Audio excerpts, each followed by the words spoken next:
Wilmington, Delaware. The hoods here are the only hoods I've visited before where the action was hotter in the morning than it was at night. It's a hard place to try to understand. It's not big enough to get national attention, but a lot of Wilmington is really dangerous and super poor. I've been to most of this country's terrible areas, but I've never seen anybody overdosing on a sidewalk before. Within 5 minutes of getting to Wilmington, I saw 2 people dying on the street. Now we'll get to that in a little bit, and we're going to also talk to a crime expert and a local resident who will put into perspective just how bad Wilmington is. But I'll ruin the surprise. It's bad here, pal. So we're going to explore Wilmington a little bit and try to figure this place out. And of course, we'll discuss how this is Joe Biden's stomping grounds. He has a big fancy home only 20 minutes from where we're driving right now. But I doubt Joe Biden has ever stepped foot in these streets. He probably has no clue what's going on just a short drive from his big old fancy mansion. So I'm in Joe Biden's bad town. His hometown is a mad town.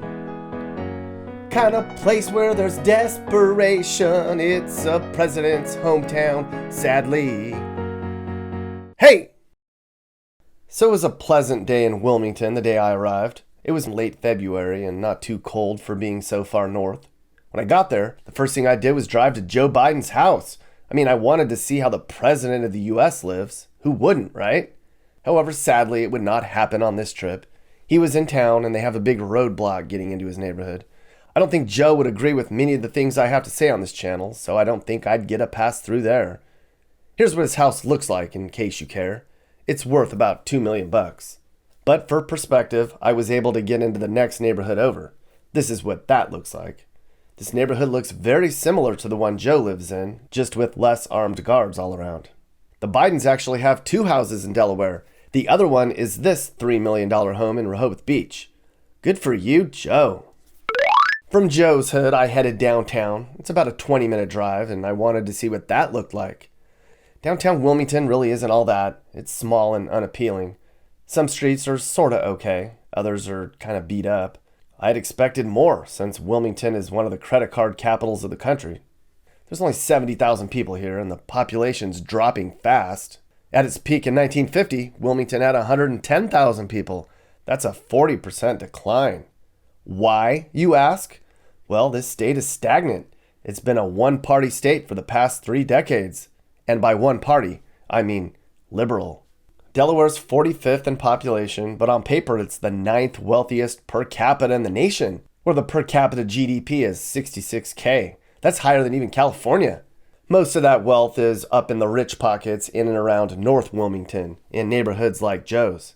And because Delaware state laws allow for loopholes for corporations, a lot of large companies make Wilmington their home.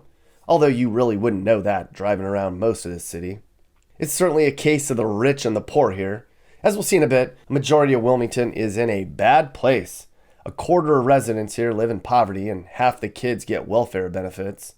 There really isn't much to do here for excitement, and outside of the credit card companies, jobs are limited. So those who are motivated leave Wilmington for safer cities with a brighter future. I had been driving around downtown for only a few minutes when I saw the first overdose on the sidewalk. Here you can see a woman on the ground and a very distraught man standing over her. I had never seen that before, and I've been to all the bad places on the West Coast and also toured Philadelphia, Detroit, Memphis, and St. Louis. I didn't even have time to really let that sink in when I turned the corner and saw a second person overdosed. I only caught a quick glimpse of it. Somebody was passed out at a bus stop bench and was getting medical attention, probably Narcan. But man, oh man, middle of the day in little old Wilmington. Who'd have thunk it? Did you know U.S. overdose deaths are up 75% in the last 5 years alone? I didn't know the exact number, Mappy, but I knew it was going up. That's a lot. Why is that? Mostly fentanyl. That's some nasty shit. Yes, it is, Mappy. Yes, it is. So, now we come to After Hours Wilmington. This is when we get to the nitty-gritty of what's really wrong with this place. Here's what's interesting about Wilmington's worst hoods. I've been to a lot of bad places, but this was the first one where it was way more active in the early morning than it was at night. You guys always say, Nick, why don't you drive around dangerous hoods at night so we can see what it's like? Well, here you go, people. It's pretty much a letdown. Driving around at night here, it was really quiet. Everybody was inside, probably drafting emails to send to Joe Biden about how bad their city is. Dear Joe Biden, how about some affordable housing? These rich landlords are screwing us, Joe. Hey, Joe, we're in despair. Hey, Joe, how about some lower crime and some good jobs for all of us? Why are we giving money to other countries, Joe? Hey, Joe, my kids are afraid to walk to school. Are yours? Anyways, night was boring, but morning time was a different story.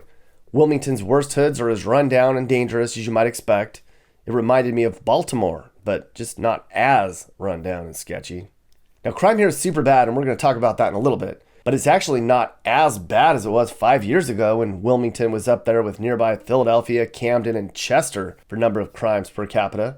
At one point, the murder rate here was 10 times higher than the national average. Overall, while minor crimes have gone down here, the murder rate has not. The last 2 years have seen a 70% uptick in murders here. If you looked at every single U.S. city, Wilmington has the 13th highest murder rate of all. And for cities of its size, only Saginaw and Flint, Michigan have higher crime rates. And can you believe Wilmington just got its first police homicide unit? We're going to talk to an expert in a minute about the high crime rates, and he's going to talk about the biggest problem in Wilmington, which is police enforcement. A decade ago, to combat crime, Wilmington cops were super aggressive. They did these tactics they called jump outs, where they would send a bunch of cops into an area with known criminal activity. Then they would all jump out and detain everybody in the area and run their prints and check for weapons. It was pretty aggressive. Today, Wilmington PD has the opposite approach. They're just letting criminals do what criminals do here because they're afraid to do their jobs correctly. What does this country come to? Letting the criminals win. It's just mind-blowing. But I can say that driving around at 8 in the morning, it was pretty clear that Wilmington, Delaware is not going in the right direction, people. While in downtown Wilmington, I explored for a bit. Downtown Wilmington is really sketch at night. Most of the city looks like this, where you have all these dark streets with nothing but empty storefronts and aging parking lots. And then you look into the nearby neighborhoods from downtown, and it's not very inviting. Lots of scary shadows and people scattering throughout. This is Wilmington's flagship street. It's called Market Street. It's really not all that, though they're gentrifying the area a little bit. There's a few restaurants and bars and places to shop here, but it was pretty dead when I was there, and the people who were working seemed disinterested in helping the clientele. Believe it or not, Wilmington's been trying to convince yuppies to move here instead of nearby Philly. Good luck with that. Eventually, I wound up at this place, Mickey Moto's. Surprisingly good sushi. I wound up eating a ton of edamame. I wish they had AYCEE. That's all you can eat edamame. Because the bartender said I set the edamame record. Good for me. And then he gave me my bill, which looked like a poem. Edamame, pork dumplings, firecracker tuna roll, edamame, broken earth, broken earth, broken earth, broken earth, broken city more like. Okay, everybody, we have a special guest. It's Leonard Sipes with crimeamerica.net. He's a crime expert, and we're going to talk about Wilmington a little bit. How's it going, Leonard? Nick, I'm fine. How are you today? I'm good. You know, a lot of people don't realize Wilmington, Delaware is such a dangerous place. It's a small city. There's 77,000 people. But when you look at the numbers, it's more dangerous than Philadelphia on a per capita basis. You looked at the numbers, and in your background, your expertise, what's going on in Wilmington, Delaware? Yeah, I can talk about Wilmington. It's weird because it has an extraordinarily difficult crime problem, Nick. If you take a look at the latest stats, which I sent you, and this is, I'm seeing this across the board in a lot of the smaller cities. And you and I have had this ongoing discussion about smaller cities. And I did an article based upon Department of Justice data on smaller cities and even suburban areas and rural areas having higher rates of crime. I go back all the way to Newsweek, a 2014 article, where Wilmington has one of the highest murder rates in the United States. And that continues. Now, their murder rate The 5-year average is that it is up 44%, but virtually every other category of crime beyond felony theft is down. So you can have the folks in Wilmington who are going to say, hey, rape is down 94% over the last 5 years. Robbery is down 51% over the last 5 years. But unfortunately, homicides are up 44%. That it's obvious that Wilmington, Delaware has a fairly significant problem in terms of violence across the board. But when you take a look at the other data comparing rates of crime, and when you find that, according to one source, Neighborhood Scout, that it's more dangerous than 98% of American cities, that's pretty indicative of a city with a problem. But rates in terms of these smaller cities is also a concern to me, because you go back to Newsweek magazine in 2014 proclaiming that Wilmington had one of the highest murder rates in the United States. And if you go to a variety of sources and take a look at what's happening in Wilmington, Wilmington has a significant crime problem. Neighborhood Scout said that Wilmington is more dangerous in terms of violent crime than 98% of American cities. Now, that's amazing to me. And again, that's rates. You have a 1 in 60 chance of being a victim of violence. That's 1 in 60 are not odds that I prefer. So the income levels in Delaware are well below the United States average. Income is related to violence. Income is related to overall crime, because that's probably the heart and soul of Wilmington's problem, is the fact that they have so many people living below or at or a little bit above the poverty line. But, you know, for being a small place like Wilmington, I guess the question is, wouldn't it be easier to police more effectively a city of 70,000 than a city of 500,000? Like, why would the crime rate be so higher? You have large cities that have huge law enforcement agencies. They can flood areas. They have technology. They have the training. They have the expertise in terms of dealing with violent crime. And the smaller cities basically do not. And in some cases, criminals will gravitate towards the smaller cities or towards suburban areas or rural areas because they're under-policed. So it's the amount of police officers and the lack of law enforcement in the smaller cities or in other areas can attract a criminal element where they feel that they can get away with things easier if they come in, especially in terms of drug distribution, in terms of and there's always violence that accompanies drug distribution. But they will target smaller cities because of the lack of law enforcement. So that is one consideration as to why the smaller cities are having the problems that they're having. Yeah, and I drove through some of Wilmington's worst neighborhoods. I'm showing that right now. And, you know, it's very clear that it's a pretty rundown area. I'd imagine, my guess from a novice perspective would be, you know, you have a really high murder rate that's going up, and then you have other crimes that are kind of going down. To me, that indicates that a lot of the crime is just happening in some of the inner city neighborhoods that I'm driving through right now. It's beef between people, shootings, stabbings. No doubt. Drug deals gone wrong, whatever, Yeah. instead of people going into downtown. Although downtown felt very unsafe and sketchy, I have to say. You can't let your guard down in downtown Wilmington really anywhere. There's always kind of sketchy people all around. Yeah. But I mean, I saw, people overdosing on the sidewalks in broad daylight down there. Yes. The neighborhoods, the bad parts of town are right up against the downtown area. So there's a lot of people coming in and out. Wilmington has some really pretty areas, but man, the bad parts are like almost Baltimore bad. Yeah, it's definitely a huge haves versus have-nots in Wilmington. And, the vastness, I mean, the nice parts, the north end, it's kind of spread out and it's kind of rural, but like the core of the city is just vastly run down. Like I drove all around it for hours in the daytime and at nighttime, and there were very few nice pockets outside of the rural areas where all the wealthy people live. Yeah. Joe Biden's house up in his neighborhood, he's going to be safe up there. Yes, I think the president is going to be safe. We're always going to have crime in this country. But how does America get back to an acceptable level of crime again? Crime is cyclical. It goes up, it comes down.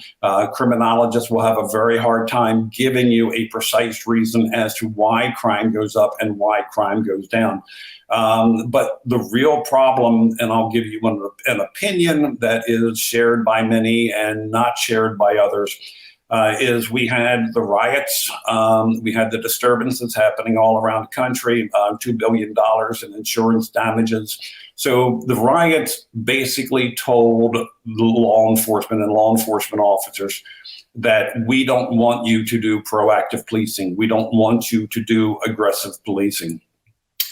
And unfortunately, cops took that message to heart and said, okay, fine, we'll go back to the traditional form of law enforcement, which is routine patrol and responding to calls, and we're not going to be proactive. So the guy who we know has a violent history, there's a bulge in his shirt, could be a gun, could be an iPhone, who knows? But they're hanging out at the street corner, they're smoking pot, they're creating a problem. It gives me probable cause to go and search this guy because of his violent history and because of what I've seen. And now cops are basically saying, no, I'm not doing that. I'm not going to end up on the front page of newspapers throughout the country. So law enforcement officers are pulling back. You can take a look at research from Pew, stating that law enforcement officers are now extremely reluctant to engage in proactivity. Proactivity, per the U.S. Department of Justice, is the only modality that we have right now that has a strong research base of hundreds and hundreds and hundreds of studies that basically says that it reduces crime. Well, if you remove proactivity, your crime problem is going to go up. And we're going to return back to decades ago before we had this decrease in crime that ended in 2015, where community members and politicians were saying to law enforcement, we don't care what you do, just get the troublemakers out of our community, get the bad guys off the street, just get them off the street. Well, that's what cops did. Law enforcement throughout the country listened to that. We engaged in proactive policing. But now we're not doing that.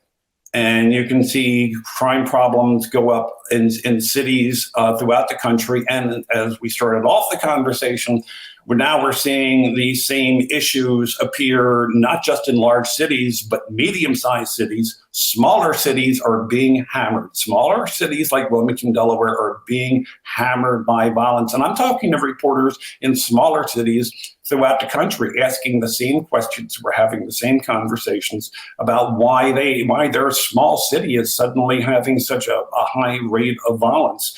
And that it's now extending into the suburbs. It's now extending into rural areas. So once you take away a proactivity, it's the only thing that we have a research base that says you can reduce crime by proactive cops. Cops have said, no, thank you. I'm sick and tired of cops being on the front page of newspapers throughout the country. Okay, YouTube. So joining me right now, we have Jess. Hi, Jess. Hi. So you lived in Wilmington for a while, and you worked there for a while, and you were in Delaware for a long time. So you kind of have a unique perspective on Wilmington, Delaware. So I was there a couple weeks ago. I have to say, I'd heard that Wilmington was kind of a rough place. Usually I'm underwhelmed. It's bad. I mean, I went into some of the really bad neighborhoods. I drove through at night.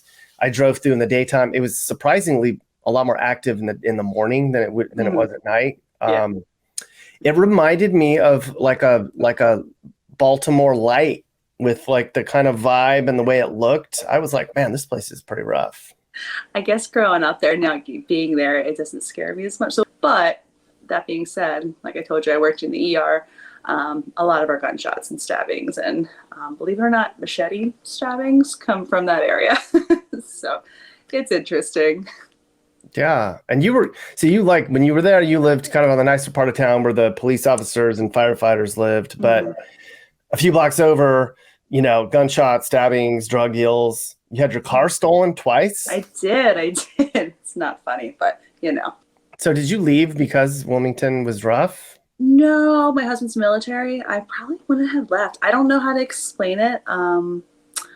there's a certain love for the area. I think it's just the people that I, have the relationships with there. There really is a lot to do too. Wilmington is good and bad. And where I lived, it was a really nice area, but it's, I don't know. It wasn't enough to push me away, if that makes sense. Mm-hmm. So you called it Murder Town. People from Wilmington call it Murder Town. Did I get that right? There was an article, I think it came out like 4 or 5 years ago, called Murder Town, USA. The only problem with that, though, is the study is based on towns of over 100,000 people. Wilmington only has about 72,000. Doesn't negate the statistics. They're still terrible, but I was like, we're not a big town, but it's, I don't know how it's gotten like that. I'm sure when you did your drive through, you noticed there's a huge disparity between, like, some streets are beautiful and they have these mansions, and there's a lot of like private schools around there that cost, $30K a year. And then you have 2 streets over and it's like under the poverty line. So it's a very disparaged area. Mm-hmm. Do you think Joe Biden's ever stepped foot into some of these bad neighborhoods that I drove through? Probably not. Wow. That's a whole other, Delaware's, we were very proud, like, oh, someone from our state. And then, it's not working out so well. So, yeah. What's it like to be an ER nurse in Murder Town, USA? We've had a lot, like I said, we have a lot of gunshots, a lot of stabbings. I would say at least once a shift, an 8-hour shift, so 3 a day is probably a good ratio to say. Yeah, and I've been out of it for a little bit now, so I forget how intense it is. But this might sound terrible, but it's very, very rarely someone like just walking down the street and they got shot. They got caught in the crossfire. It's very, very often like gang violence, drug violence, people in situations that are probably not the safest in the first place. But there are the like random outliers of, I remember we had this old gentleman one time, he was probably like 80, and he owned a business. I don't remember exactly where it was, but it was, like you said, early morning. It's funny you noted that. You're right. It's early, like 6 to 7 a.m. is like the crazy time. Anyway, he was opening his business and some guy came at him with a machete and like tried to really hurt him, and he was pretty messed up. But just weird. I don't know. It's interesting. Interesting is a good word for Delaware. Mm-hmm. I've been to some really, really bad areas. I drove through the Tenderloin. I drove through parts of the Bay Area where people are like literally like doing drugs on the side of the street. The street. I got to downtown, and literally within 5 minutes, I saw 2 people who had overdosed that were laying on the sidewalk, kind of right in downtown. One lady was on the ground, and the guy was like freaking out as we drove by, and I was like, oh my God. And then we drove the corner, and there was a guy sitting at the bus stop, and they had the ambulance there, and they were reviving him within 5 minutes. And I've not seen even one person slumped over in all the bad places I've gone. Is it that bad there, or was it just a bad morning? It's a lot of drugs. There are a lot of, when I was there, this was a couple of years ago, heroin was really big. I know cocaine's kind of coming back into the scene. People are doing a lot of fentanyl, and a lot of, coming from the healthcare profession, we definitely overprescribed opioids for a long time. And it caused a huge problem. I was watching your West Virginia video the other day, and it was really bad out there. But it's just, it's a lot of drugs, but it's money. It's people are in poverty, and I think it's generational trauma and generational just being broke. It just, I didn't grow up like, super rich or anything, but we didn't want for food or anything. And that happens a lot in Wilmington. I worked at the homeless shelter when I had to do something for my bachelor's degree in nursing, and it was just very eye-opening. There's a lot of kids in the system, and I don't know. It's just a cycle. It's a bad cycle. It's the best way. But it is mostly drugs, and like I said, just the financial disparity.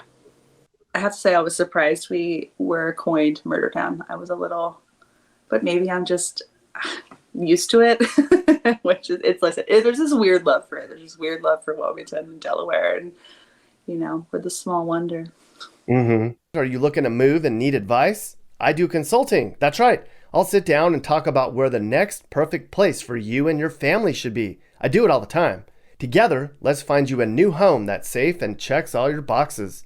You can get my email in the description to find out how I can help you find your perfect relocation. And I can also help you find your new house, too. Email me and I'll work with you on not just helping you figure out where to move, but I can help you find your perfect home, too. That's right. I know awesome, reliable agents all over the country, and I'd love to connect you to somebody who can help you search for that perfect home.